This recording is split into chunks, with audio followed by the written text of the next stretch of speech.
BNP chairperson Begum Khaleda জিয়ার মৃত্যু নিয়ে যে খবরগুলো ইন্টারনেটে বা সামাজিক মাধ্যমে ছড়াচ্ছে সেগুলো সম্পূর্ণ ভুয়া এবং গুজব।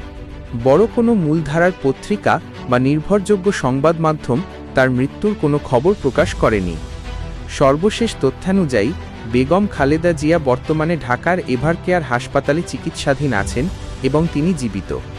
দেশের শীর্ষস্থানীয় পত্রিকা যেমন প্রথম আলো, ডেইলি স্টার এবং আন্তর্জাতিক সংবাদ মাধ্যমগুলোর যেমন আল জাজিরা, দ্য হিন্দু সাম্প্রতিক প্রতিবেদন বিশ্লেষণ করে একটি সংক্ষিপ্ত চিত্র নিচে দেওয়া হলো।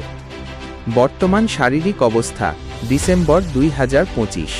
খালেদা জিয়া গত 23শে নভেম্বর থেকে এভারকেয়ার হাসপাতালে ভর্তি আছেন। চিকিৎসকদের মতে তার অবস্থা এখন স্থিতিশীল, কিন্তু তিনি এখনও পুরোপুরি ঝুঁকিমুক্ত নন। তার ব্যক্তিগত চিকিৎসক ডা. এজেড এম জাহিদ হোসেন গত 20শে ডিসেম্বর জানিয়েছেন